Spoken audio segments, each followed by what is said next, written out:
Welcome, beautiful people, and thank you for joining us on Till the Wheels Fall Off, a podcast by two folk couple. I'm Matt. And I'm Paige. And we're here to inspire others, to bring you guys into our lives and tell you a little bit about our journey. Over 20 years together, we've learned a few things. We're going to work toward being the best version of yourself possible. We're going to dig into building a positive mindset, discuss mental health, addiction recovery, improving fitness, building businesses, and insight into what it takes to navigate life today.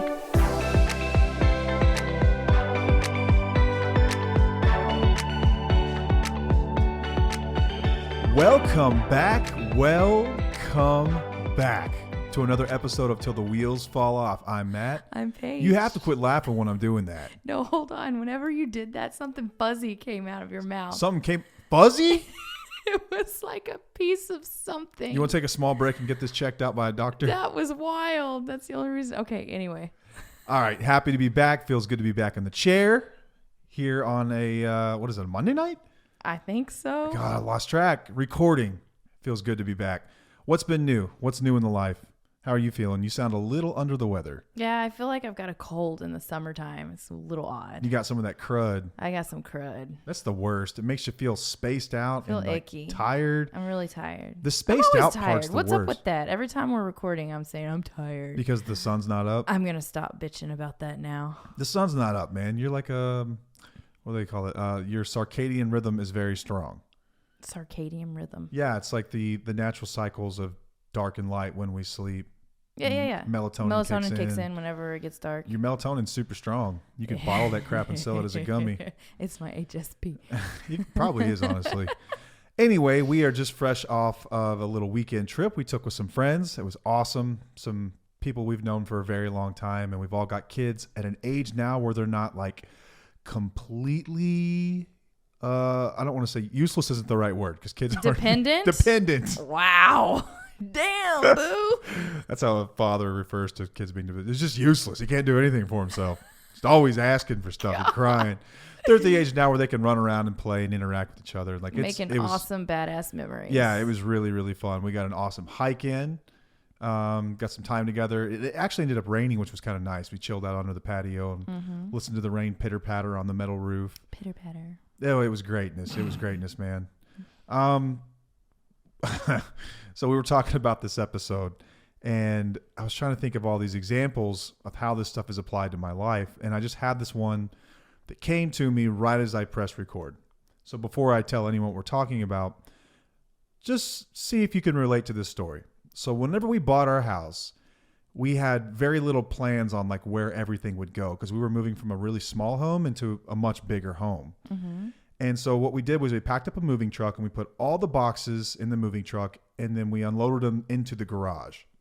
And then we basically unpacked what we needed for like that first weekend. Like we got our dishes out and the kitchen stuff and they got organized fairly quickly. Why are you staring at me like this for? I don't know where you're going with this. Okay, stick with me for a moment. I am. I'm listening intently. So then the mattresses came in. But what happened is in the garage, there were just so many boxes. And I thought to myself, we'll get this cleaned out. Like I knew that most people didn't have their garages just full of boxes. Ultimately, you get it cleaned out and somehow this stuff just kind of takes care of itself. So little by slow, we started to move boxes in. But then some boxes never made it in the freaking house. There are probably still boxes out there to this day from whenever we moved in. Maybe. Which was a decade ago. Uh-huh. And what happened over time was more junk started to pile up. At one point, I'm not even kidding you guys, we'd been in our house for about a year. You couldn't even walk to the garage door from our back door. It was so full of crap. There wasn't even a path. So the episode today is about living in toxic situations and how we find ourselves in these things to begin with. And I think that's usually how it works. It starts off really slow, sort of innocent, and it kind of piles up over time without us even realizing it. And each time a couple of more boxes get added or something else gets thrown out there or a kid's toy or a box of blankets, you just kind of look at it like, it's normal. It's just a garage. Yeah, whatever. But before you know it, the whole thing is overflowing to the point where it is just like, it looks like hoarders live here. Yeah. And it's an absolute mess. And what does that do to your mental health? Oh, it just destroys it, right? Yeah. So that garage did get cleaned out, but not without some effort and recognizing that, holy crap, like this is sick. I remember actually one of the guys that we went on the trip with, my good buddies, I remember opening the door to show him that he was like, let me see your garage, because it was like a new house. He's like, let me see how much garage space you have. And I opened the door and he just goes, oh, Matt. Just like that. Like shame and pity like a grandmother would show, like just so disappointed it had gotten this way. So when I think about toxic situations and our topic today, that story just kind of came to my mind. Like, how do you come up with good shit? Sometimes when we find ourselves in these situations, we can look at our lives like as they sit today and be like, how the F did we get here? Mm-hmm. But run the tape back and you'll see that it didn't happen overnight. Yeah. And probably won't get fixed overnight. I know that we didn't clean that garage out in one day. No. So toxic situations, staying in them, how did we end up there at all? Because we've talked about getting uncomfortable more times than I can count. Yeah. The benefits of doing that and how it incites growth. But let's spin it the other way. Why do we get stuck in toxic situations? Mm-hmm. And how do we change those situations? Why is this even a thing? And we have to experience being in dysfunction, and we do it and we live with it because it's just familiar. Yeah, it's the familiar. For no familiarity, say it. Thank you. You knew I was going to have trouble with that word. Say it. Familiarity. Oh, that's fucked up. Okay. Do it again. No. Say that 5 times. Hell no. Keep going. And I think it's only natural to want to have things that are familiar and comfort, right? And comfort is relative. Mm-hmm. Like you might sleep on someone's bed and be like, this is the hardest piece of crap I've ever laid on. Yeah. But to that person, it's like, dude, that's my bed. I love my bed. Yeah. It's familiar. It's comfortable. Mm-hmm. They like it. Yeah. It's relative to each and every person. It's a little bit different. So as we talk about this, have these examples in mind, because you can look at your life in a relationship that you're in. And when I say relationship, it's a huge, broad term. Doesn't necessarily just mean your marriage. It could be your job. It could be your family, extended family, the norms and the rituals that you guys have. It could be a religious sect or denomination that you were raised in. It could be anything, relationships in general, right? Mm-hmm. So we're talking about these types of dysfunctional, I think toxic is kind of a harsh word, but let's just call it what it is. Toxic situation. Yeah, how do we freaking end up here? Like, why am I stuck here? How did this happen? And what are some examples of these? Because I just mentioned a few, but run me through some examples of these toxic relationship type situations. Well, you just hit like 4 of them that I was going to say. I just stole them from you? Sheesh, rude. No, but I'm going to elaborate a little bit because sometimes we don't really realize we're in a dysfunctional situation until we look at it from a different perspective. So let me just give you examples. First, toxic relationships. So they can involve emotional or physical abuse, manipulation, or constant criticism, lack of respect, and an imbalance of power. So one partner may exert control and undermine the other's self-esteem and well-being. This is number one, because this is often what we see. Mm-hmm. When we started the podcast and we started our accounts, it was like, let's put this out there, see what comes back. And this is what came back more than anything, were people who resonated with this message that you were giving, which is, this is what my life looked like. And I never dreamed so many people would be going through the exact same thing and be willing to share it too. This is the number one, is toxic relationships. Yeah, our relationship was toxic. Dang, really? For years. I'm not saying it wasn't, okay? I mean, what do you mean? You don't think we had a dysfunctional relationship? No, it was really dysfunctional. Are we going to unpack this right now? No, I think it was really dysfunctional. Yeah. But what's crazy about it is that in the moment, it didn't necessarily feel that way. No, and that has been part of my story that I've shared multiple times, is that I was comfortable in that discomfort because that's what I knew. That's all I knew. It was normal for me. I didn't know. And that's a theme that we'll carry dysfunctional throughout the episode as well, is that you don't know what you don't know. Yeah, and exactly. What's normal to you is just normal to you. Right. It's not until you get outside. So we're going to help you realize why, or what, what I'm saying. Okay. What are some other common things that people unhealthy work environments? Yeah, man. So like workplaces with high levels of stress, or you have lack of support from colleagues or supervisors, poor communication, favoritism, bullying, harassment, or just a toxic company culture that undermines employees' well-being. I think this one is more common than it's ever been. I think there was a time in American culture where you just went to work, you did your job, and it was understood that it was a transaction. And then I think that over time, employees started requiring more of their employers, and they wanted more of a culture. Like the idea of culture, it wasn't discussed in business rooms 50 years ago. Like in boardrooms, they weren't talking about the company's culture. Like this crap was just, you'd put it on a wall, but no one really ever followed any of it. But I can relate to this one a lot. A lot. Like not necessarily all of the bullet points that you just read. Those are just some. It's not all or nothing. A really rough relationship with my profession. Yeah.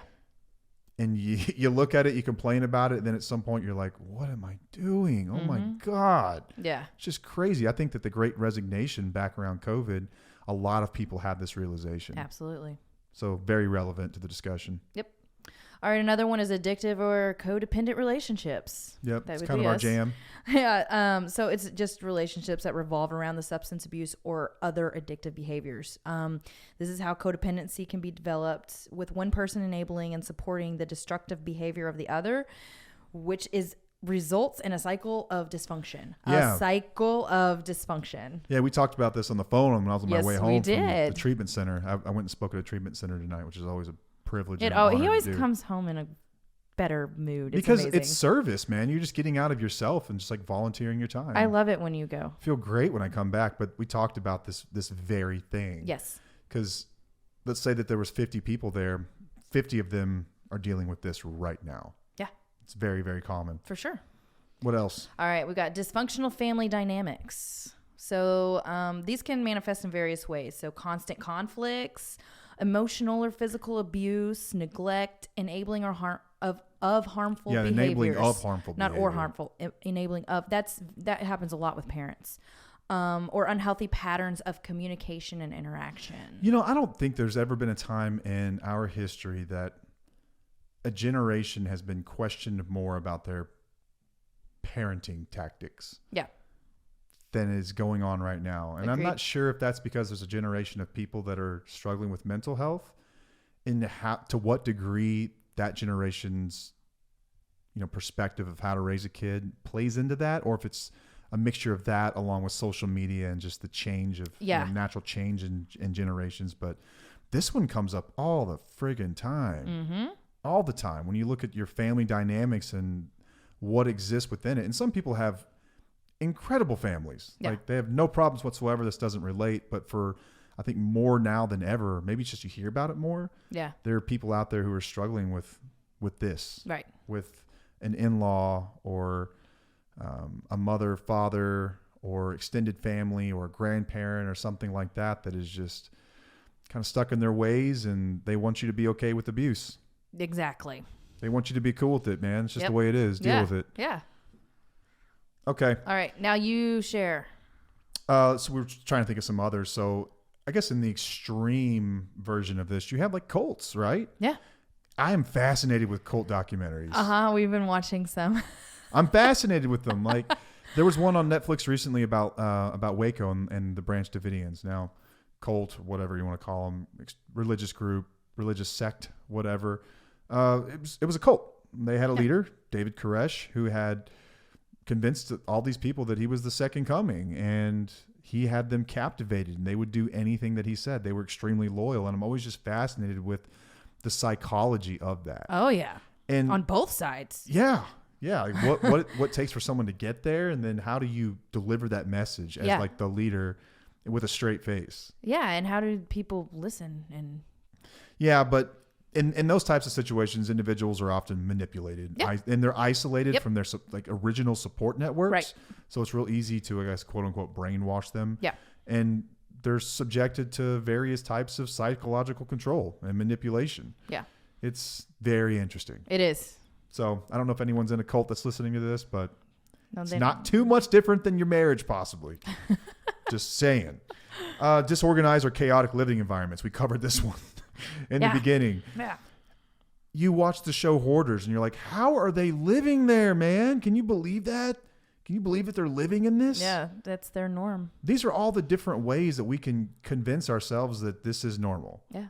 And it happens in so many different ways. We've got like 9 or 10 listed here. We could probably easily come up with 50 of them. Yeah. But disorganized or chaotic living environment, like hoarding or extreme clutter, unsanitary conditions, I guess you could say, is just cat mess everywhere. But it's disarray that negatively impacts your physical and your mental well-being. Right. Unhealthy coping mechanisms. So this is a little deeper, I think. Hold on. Can I go back for a second? Yeah. I have a very dysfunctional room in our house. Well, you do. You have that bedroom above us right now. I do. That is just a catch-all. It's catch-all, and it's a guest room that's set up for a guest room, but there are boxes in there of stuff that needs to be either tossed or into storage or donated. If you needed to be a guest of ours, you would be in deep shit. True. You would be in trouble because you would be nowhere for you to sleep. But I am acknowledging that I have a very dysfunctional situation. We are not perfect, y'all. Nope. Unhealthy coping mechanisms. So engaging in self-destructive behavior like excessive alcohol or drug use, compulsive gambling, eating disorders, anything along these lines that creates dysfunctional cycles that can lead to harm to your well-being, I guess. Yep. Financial dysfunction. Like this one, I think a lot of people live in this too. I mean, I read economic reports as part of my job, and I know that credit usage is up to historic highs. Saving levels are at historic lows, and people are strained financially.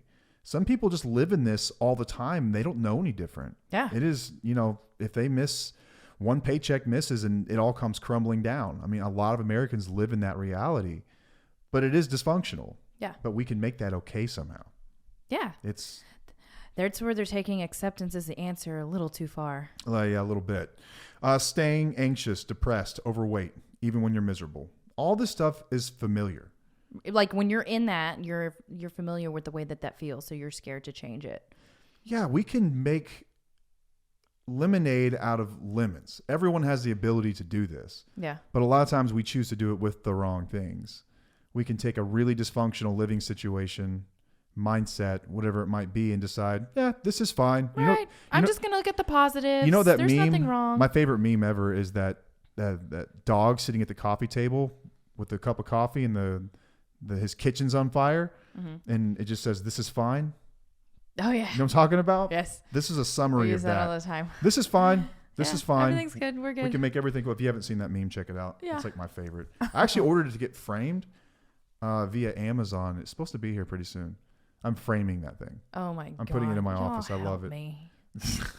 Your office at the office or your office in here? The office at the office. Okay, that's fine. This is fine. This is fine. I We're all love that good. thing. Okay, so we've covered some examples of what these might look like. I hope that one of these has resonated. You could at least relate to it. Right. Why do we do this to ourselves? Right. Why are we stuck in this? Why do we do this? All right, so I'm going to go with a few first. Fear of change. Okay. What does that even mean? Fear of change. Change can be intimidating because you want to stay in a familiar but dysfunctional situation rather than venture into the unknown. It breaks my brain, but I totally understand it. Yeah, me too. Because you worry about the uncertainties and like the challenges that come with making a change. It's hard, y'all. Change is fucking hard. Yeah, right? It is. Pick your hard, though. Yeah, pick your hard. Because I know from both sides, it was harder to stay stuck in the dysfunction than it was to make an actual change. Well, not make the change, but like to get to the other side. Mm-hmm. But you don't know that before you start. No. I mean, No. You can live in that filth forever. Yeah. Can you think of anything that you've been scared to change and you stayed in a dysfunctional situation? God, yes. Oh. All kinds of stuff, man. Is this anything you don't like? I feel like I'm you asking me questions and you don't want to answer. Can you? No, I'm just debating if I should answer. No, anything that's simple that anybody else can relate to. Simple stuff?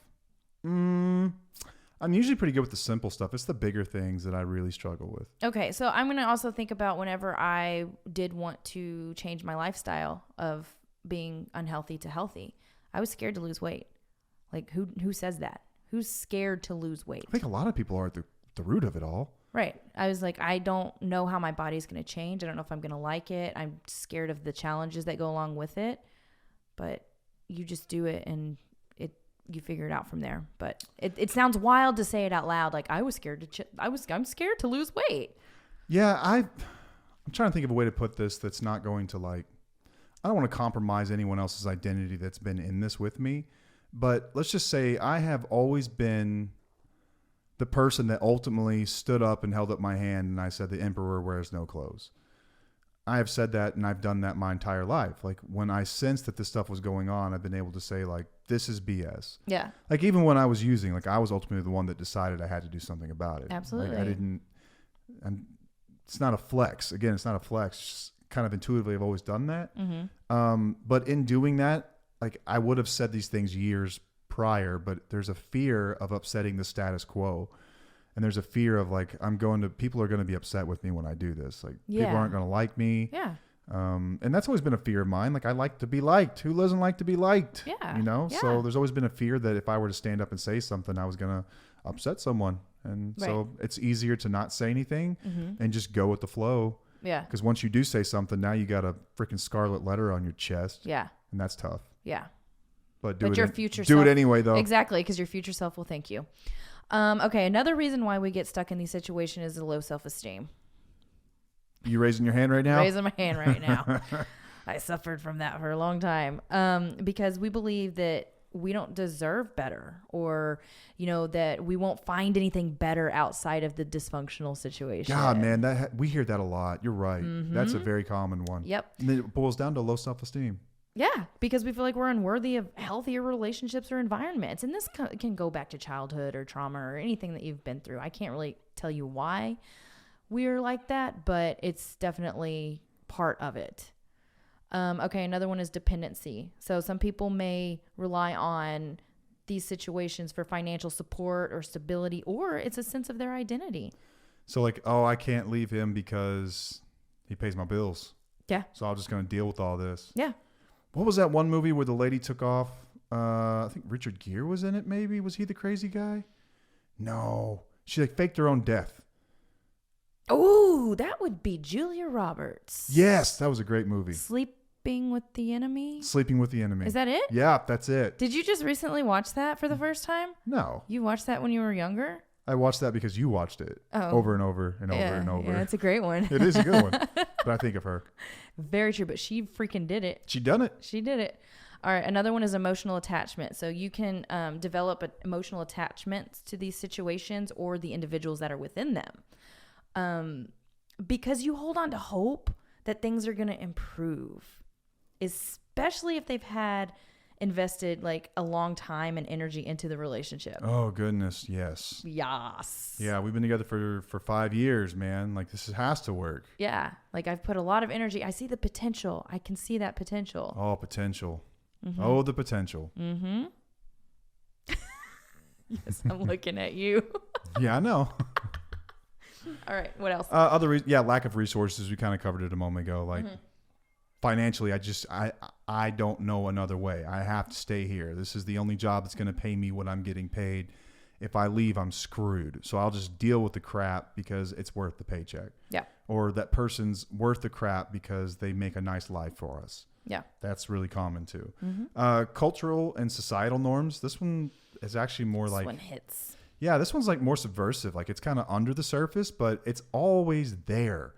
Like you just don't get divorced because you just don't do that. Yeah. What do you mean you get divorced? No, it's not an option. You don't get divorced. Man, I'm like, we're not advocates for divorce. Like, don't get me wrong. Like we stayed together through some really, really tough stuff. Promise not to give up on each other. But had things got to a certain point, I think that you would have no choice but to leave me. Yeah, same. So you would have done the same thing. And you would not have let a societal or cultural norm stand in the way of that. Or how people will say like, I understand that your father has, never paid child support and he used to hit you when you were younger and he's been, a womanizer, but he's still your father. Like, what? Miss me with that, dude. Yeah. Like that's society. That's a cultural thing. Right. That's not rooted in fact or the way that people treat you or evidence or anything else. That is just bullcrap. You can rid yourself of that. And then minimization or denial. So some people downplay the dysfunction, deny its severity. Yep. And rationalize it, and they make excuses, and they try to convince themselves that, this ain't that bad. It's all good. We just our brains are always rationalizing. That's kind of where the toxic positivity comes in. Big part of it. Kind of what we were talking about earlier, where you're just looking at everything's okay, we're good, and you're not really looking at the big picture of what needs to change. That's dysfunctional. Positivity is important. You have to be purposeful absolutely. with it, but it's not. It's too. People look at it too all black or and nothing. white. Yeah, It's just all or nothing. But yeah, Dang, you can we're on the minimize same page there. you can minimize some really tough situations. And I'm actually really good at this myself.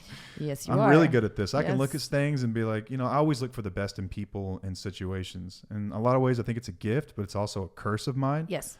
Where I can let people mistreat me for long periods of time because I will see the good in them, and I will know their intentions. I'll know where their heart's at. Mm-hmm. And I've also, I've got it programmed in me that I treat everyone like a sick friend. Right. So when I see someone doing that, I think more like, oh, what are they going through that's causing that?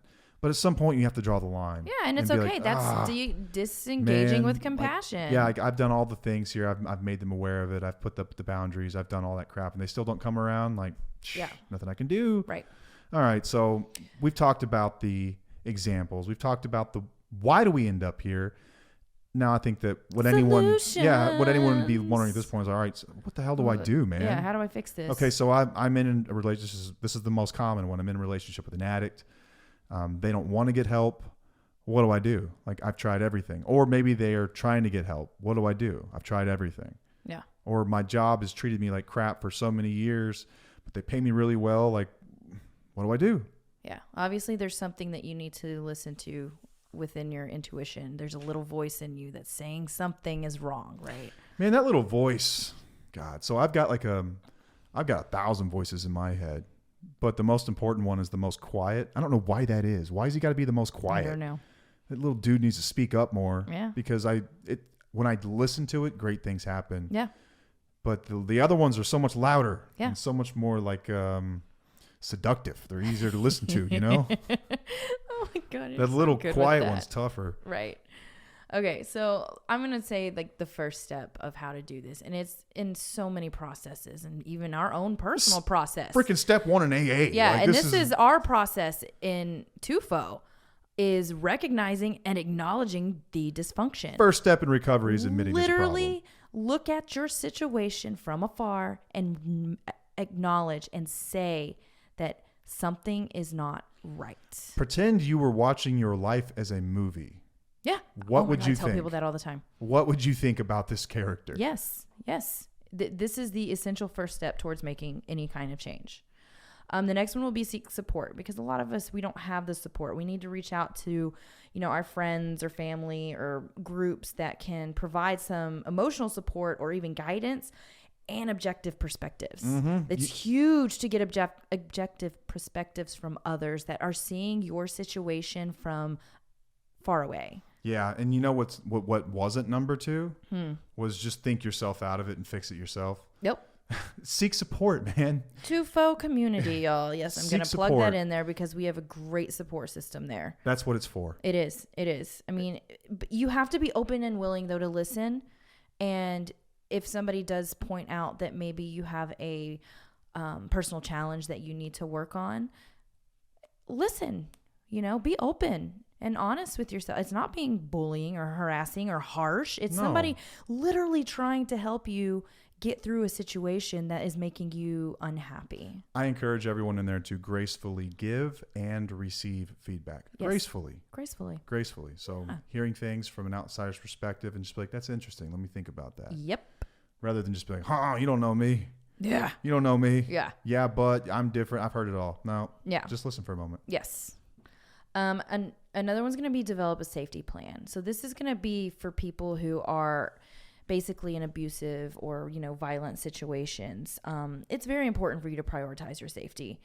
This includes, steps to protect yourself. So you have to look at places that are safe, maybe a family member. Yeah, put your mom on notice. Hey, by. I might call you on a whim and I'm going to need to be there. Get a go bag together.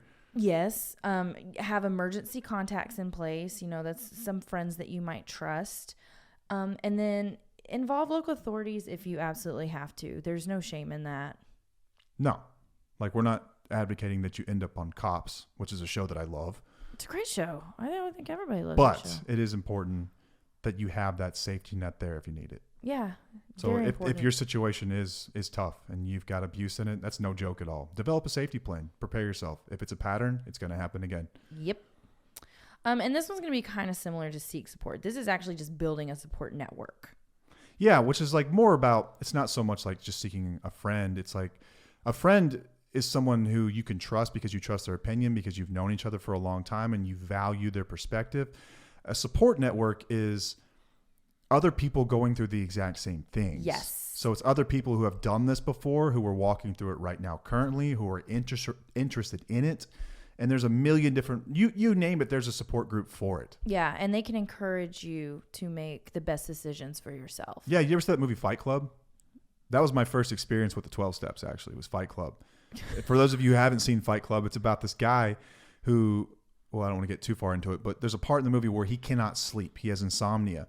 And what he finds is that if he goes to 12-step meetings, it doesn't matter what they're for, he will cry and embrace somebody else, and then he sleeps like a baby. So he ends up getting addicted to different 12-step groups. And he goes to one for like carcinoma survivors. He goes to one for like broken leg survivors. He goes to one for like men with hair loss, like men's breast cancer, like you name it, there's a support group for it. Yeah. That was my first experience with 12 steps though. I was like, I'm never doing that. No way, man. What is that crap? But there are groups for everybody. Yeah. I mean, I don't mean to demean it by any means, but there are support groups out there no matter what it is. Yeah. Like we've got one for people who are trying to better their relationships, better their life. A lot of people who happen to be in codependent relationships with addicts, but it's not just for that. It's sort of all encompassing. I think it's a good place to start, but there are plenty out there that get even more specific than that. Yeah.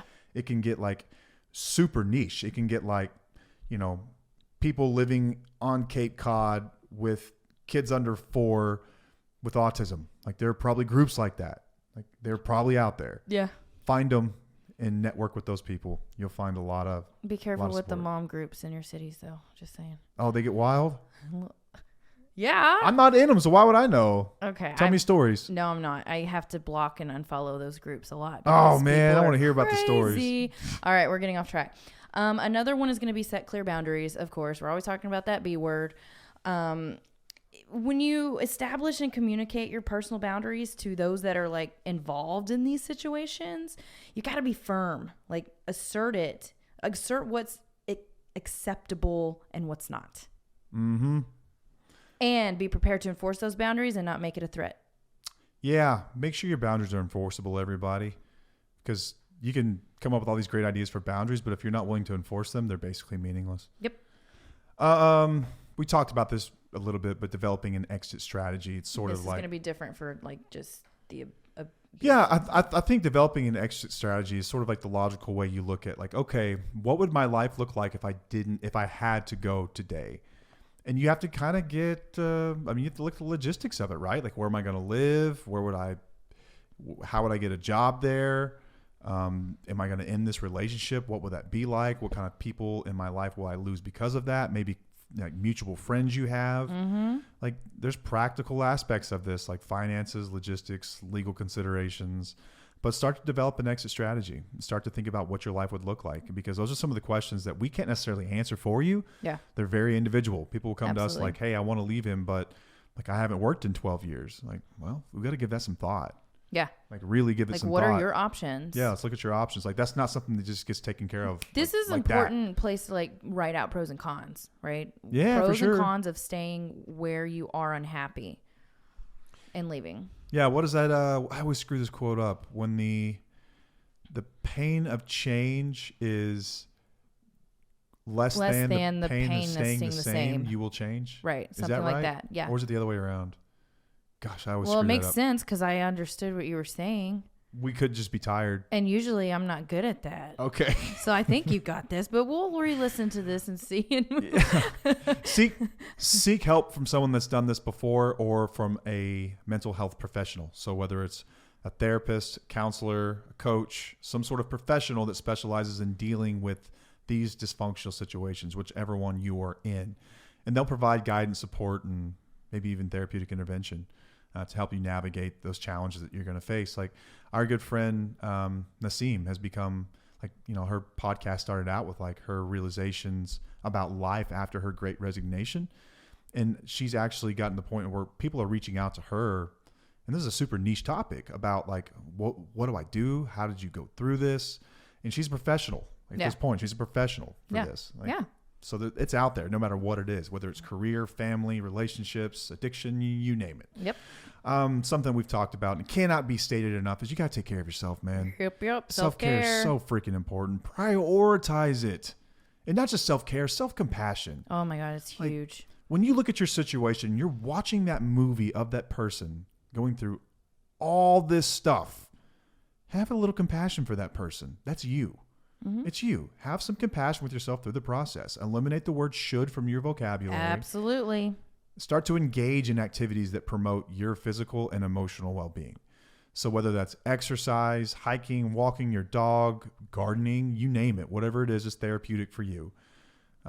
Healthy eating, mindfulness, practicing that in some way, whether that's meditation, spiritual practices, whatever that looks like for you. Yeah, dancing for you has like always been your thing. Yep. Another one's stay committed and persistent. So leaving one of these situations, these dysfunctional situations, it's, in my experience, a very gradual process. Absolutely. It was not something that just happened overnight. Nope.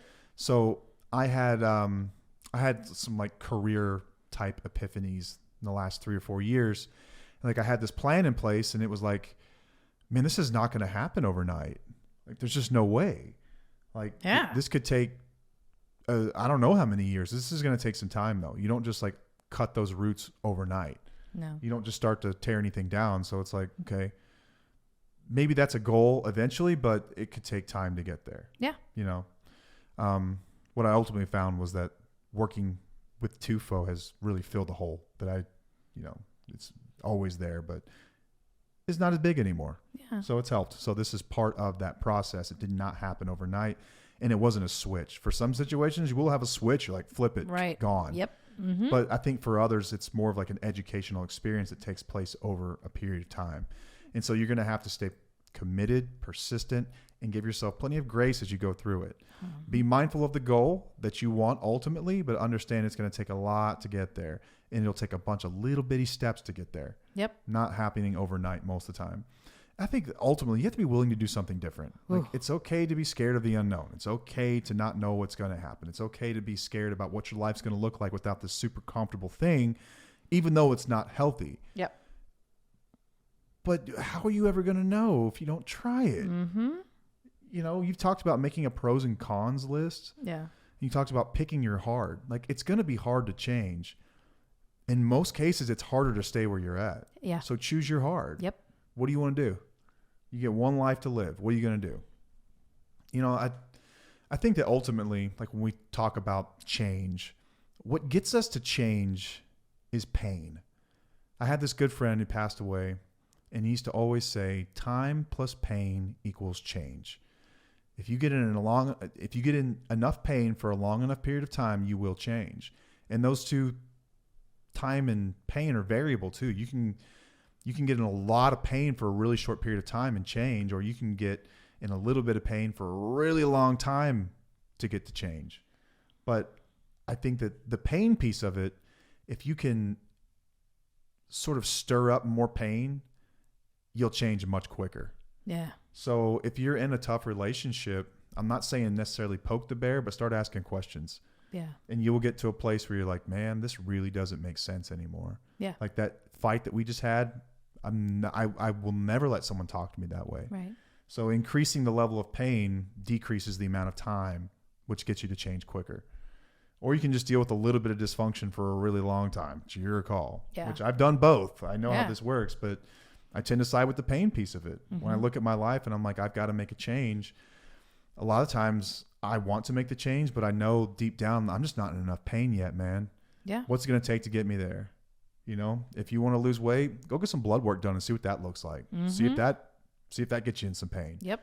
You know, if you have these huge aspirational career goals, go talk to your boss and see what they say about your future with the company. That might increase some pain.